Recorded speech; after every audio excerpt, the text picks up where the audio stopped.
So, okay, you've been making a ton of noise. Probably your biggest interview of the year, Yeah. the 6ix9ine one. Can we just get a little bit of the background information of what you were thinking? Because I think at one point you said that you wouldn't interview him because you thought he was a piece of shit.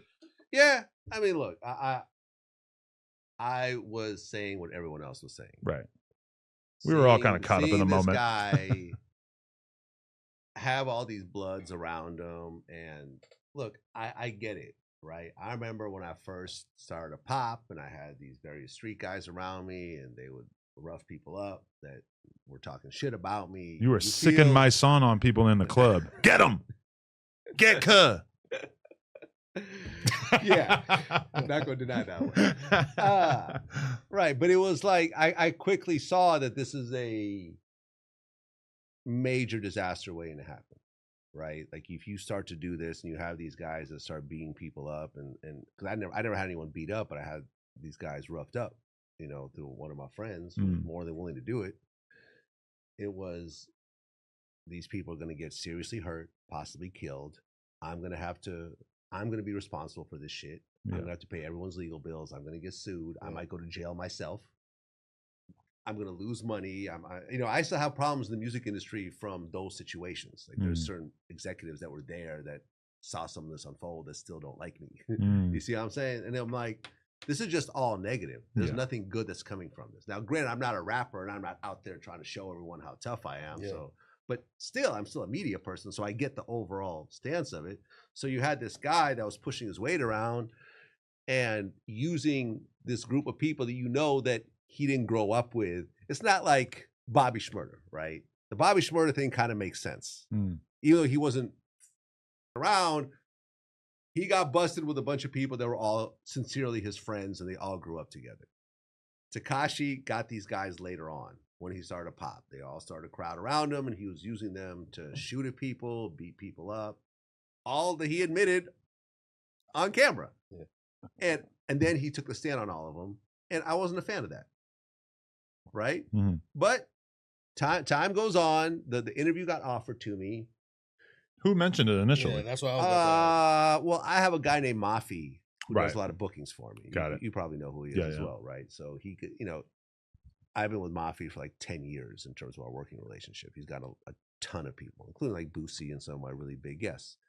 So he pitched it to me, and I initially said no because the amount of money was too high, right? I never paid this much for an interview. And I was doing academic show. And you're not going to say how much you paid him? I'll say this. I think you should not. So I back that. Because I feel like we don't want everybody to know what's possible. I'll say this. It was more than Marlon Wayans wanted. But besides the perpetual revenue percentage I'll just split. leave it just at that. Okay. It was more than what Marlon Wayans wanted. Right. Right. But in this case, I felt this really was a very serious interview that would really blow up. Whereas a Marlon Wayans interview would just be a cool interview with a known actor / comedian. And to be fair, 6ix9ine for the last 5 years or whatever has been very much kind of not doing long form interviews, and especially not the kind of interviews that you do where you go into the depths and details of everything. What I was gonna do, I knew was gonna be potentially big, but I wasn't gonna do it just because of the price associated with it. And I was doing an academic show, and I mentioned it to him as we were just hanging out afterwards. He was like, "Yo, man, you should do that shit." You should, that's gonna be the biggest shit. You should do that shit. So I said, all right. So I agreed to do it without getting into too many details. There was just a problem with logistics of it and some of the business around it, right? What we agreed on, he wanted to switch up after the fact. So I'm like, nah, I'm good.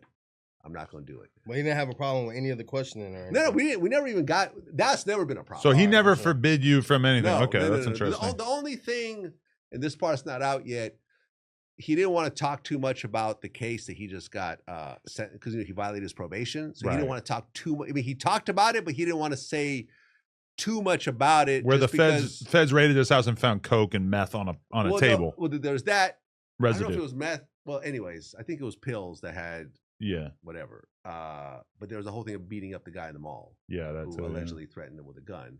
Oh, really? He called him a snitch, but that was part of it. I didn't know that. Well, yeah, it was like, from what he told me on camera was that, the dude called him a snitch or whatever else.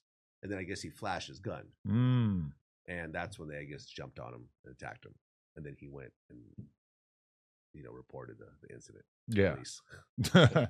So okay, but okay. So what I want to say is this. So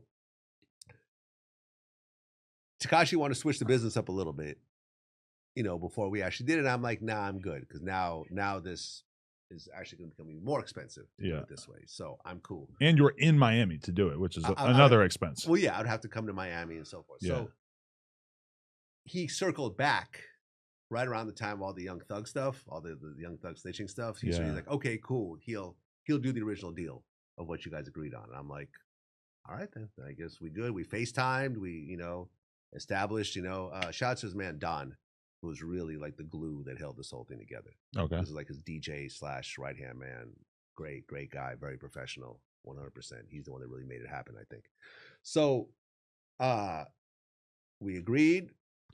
I flew down to Miami. I mean, it was sort of crazy because the day before he had a show in Atlanta, and he decided to drive there and back. Which I was trying to find evidence of him performing a show in Atlanta, and I couldn't find anything from 2025. That's interesting. Which I never thought about that, but yeah. I just wonder, like, who does 6ix9ine perform with in 2025 in Atlanta? Like, I never hear about him playing shows, so I was interested when I heard that. Was it maybe a private booking, like someone's birthday party or something? Maybe. Like, ChatGPT does not know about any shows that have occurred in 2025 in Atlanta. I'll ask him though. Okay. I'll ask him because we've been talking regularly since. Oh, he's going to be a repeat guest. Well, I don't know about that, but I'm sure there's still more stuff. We've established a real relationship because he was driving back, so the interview didn't start until 1 a.m. Which I was kind of surprised that you, being 52, had the stamina to stay up till 1 a.m. to start an interview. That's pretty impressive to me. Stamina to do anything. Okay. No caffeine, no stimulants. No, nothing. Damn. I don't even drink coffee. That's impressive. You've literally never seen me drink coffee. Yeah. I just don't like it. Yeah. Yeah, and I don't take drugs outside of weed. Okay. So yeah. No nap? I may have taken a nap. Oh, okay. Possibly. Got it. Possibly. But yeah, it happened at 1 a.m. He drove all the way back. He'd gone off a 12-hour drive. We were actually at his house. Right. And his house is not close to Miami. It was like interesting. Close to 2 hours outside of Miami. Oh, I didn't know that. Yeah. But yeah, it's in a gated community and secure and so forth. But no, he invited me into the house. We actually got there before he arrived. Okay. But he had some people there that kind of let us in, and we set everything, set up and so forth. And he just said, "Do whatever you want to do, like you do you." And yeah, it was like I think about 3.5 hours that we spoke. Okay. The final interview, including all the B-roll, probably about 4 hours. I seen you said you have 69 clips. Yeah, I was joking. I think it's maybe you're like 20 close in right now. 40. I think we're about halfway done, and we're about 7 million views combined. That's pretty insane. Yeah. Yeah. So you think this will end up being a profitable exercise? I think we're close to profitable. I think we're close to break even already. I eyeballed it. I think we're 80% of the way there. What was your read on where it seems like he's at in life? Because at least for me, as somebody who was around him in 2017, 2018 or whatever it was, he's definitely changed a lot. He didn't used to drink. He says that in the interview that he never used to drink. He was drinking. Yeah, I know. But now he's drinking. And I'm just like kind of look at him like, damn, this is he seems like he's in a different place in his life where he's maybe partying it up a little bit. I mean, obviously he was stressed out because I mean, we don't even know what's happening yet because the judge put him on house arrest. Okay. But he's still going to be sentenced, so he might end up getting like 2 years. We don't know. So I think he's stressed out about going back to prison. Yeah. And, in prison, he's not going to be the most popular guy there because of the whole, snitching background and so forth. But then again, I don't know him from before. You know him, I don't. This was the first time. I mean, we briefly ran into each other at a strip club. I mentioned it in the interview. He doesn't remember it, but yeah, I saw that. Yeah, there's no reason for me to make that up. I mean, that was at the peak of his fame and success, so I could imagine that almost nobody would be able to like really register with him at that time. Right. He was meeting everyone like left and right. It was a crazy night. There was tons of people, but I wouldn't lie about meeting him. Like, I mean, it's not. Like, all I said was, we talked for a couple of minutes, and that was that. But this was the first time we really got to hang out, talk. We talked about everything. He didn't duck anything. I think I personally, I mean, for me, it's the biggest interview. I think it's my my interview of the year. Yeah. When the dust settles, we'll see how other people take it, but it's getting a lot of views right now. Yeah, which is interesting because he's like he hasn't really made that many waves over the last couple years, and it's almost like people had really counted him out in terms of even being somebody that people were interested in. And now with so many other rappers being accused of snitching and stuff, it seems like people have a renewed interest in him. But I'm curious if that could ever translate to the music, because it feels like people have written off that aspect of his career for sure. Well, you could say that, but then let's take a look at the numbers. This is true, yeah. He's always done impressive numbers, regardless. Let's take a look at some of the numbers that actually count. What's your default thing that you go to look for in terms of metrics? Monthly listeners on Spotify. But that, I feel like, tells like a different tale, because that is talking about like the popularity of his previous work. I'm more interested in like, can he make a record now that has anywhere close to the level of impact that something like Gummo did? Well, why am I not? I'm not getting on. I don't know. He's doing 11.2 million monthly right now on Spotify. Thank you. Okay, that's 11.2 monthly. Look up Kendrick. Kendrick off top, he's probably doing like 44 million. Maybe 70, I think. I think I looked up recently. Oh, yeah, no, I'm tripping. 73 million. Okay, so the biggest rapper in the world right now is doing 7 times what Tekashi did. I think that's not too bad. Drake's at 81.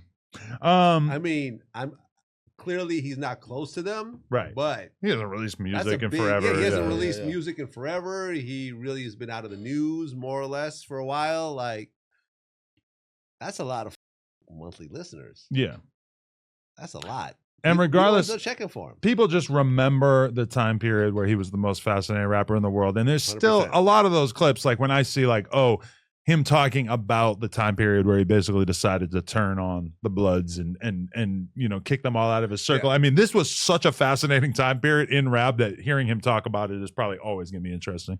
Oh yeah, it's becoming. You know, I remember when I asked him about stealing the Gummo beat from Trippie Redd. He's like, "Yeah, stole that shit. It's what I do." It's like, you know how many memes are like that now? Yeah, it's like, you know, when you ask your friend for your lighter, stole that shit. Did you get the vibe that he was saying these catchphrases over and over, like when he was saying, "They're gonna skip this clip, Vlad, they're gonna skip this clip, I spit nothing but facts, Vlad"?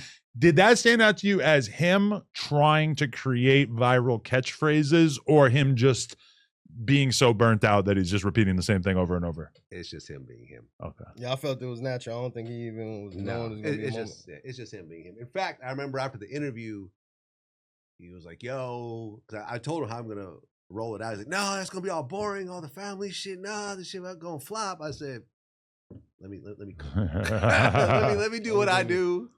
Trust me. And he's like, "Oh, I get it now. Oh, now I get it." I'm like, yeah, this is a little different than what you're used to, but... Shout out to Everything 420. It's like the Amazon for everything that you need to get lifted. Whatever your vibe is, their app makes it super easy for you to shop for your next sesh. Shipping is fast, the packaging is super low-key, and they're always running deals. Tap into the app and use code NOJUMPER to get a little something off. Shout out to Everything 420.